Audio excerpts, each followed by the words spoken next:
Good morning, class. Or should I say, good scrolling. You're all glued to your screens before we begin. Sorry, sir. Important? Let's test that today's activity. Role play. Theme, social media, friend or foe. Form groups 4 to 5.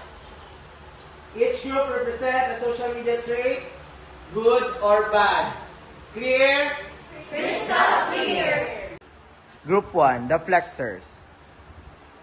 Welcome to the world of perfect selfies and filtered lives. Here comes Mrs. Aesthetic. She seems flawless online, but let's take a closer look.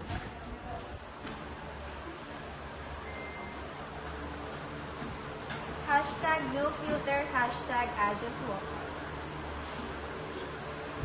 Why do I never want that in the morning? She's in Paris again? I'm just here in my living room. I feel like I'm falling behind the guy. And just like that, confidence crashes. Remember, what you see online, it's not always real. Group 2, the Oversharers. Breaking news, chocolate cause madness. Share this or lose your hair in 3 days. OMG! My mom eats chocolate every day. Share! I'm not sure if it is real, but just in case. Wait, let's verify first. There's a fact check site in use. Don't just share, research and care. Group 3, the Keyboard Warriors.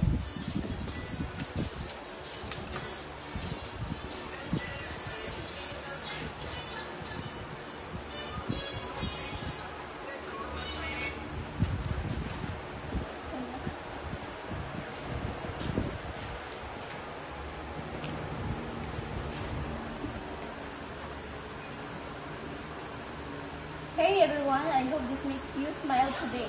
Pose.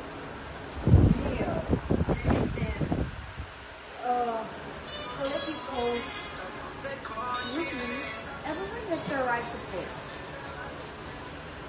Duh! If you don't like it, just scroll. Don't attack. Group 4, the Kind Ones. Look, a fundraiser for a child who needs surgery. Let's share it, maybe someone can help. I donated. It's not much, but it will make a difference. Share it too. Kindness doesn't cost anything. This is the power of social media, not for likes, but for love. Group number 5, the Scroll Zombies. Kids, there's an earthquake! Wait, I just need to watch one more reel. Guys, we have a test today. Later, I'm online with my crush. And so they scrolled and scrolled until life scrolled past them. So, what did we learn? Social media isn't even depends of us. It can lift us up or tears us down. We need discipline and respect for ourselves and others. Exactly. Social media is a mirror, but you decide what it reflects.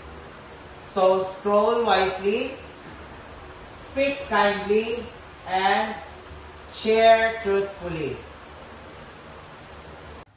We post, we like, we scroll, we share. But do we post before we care? Behind the screen is a beating heart.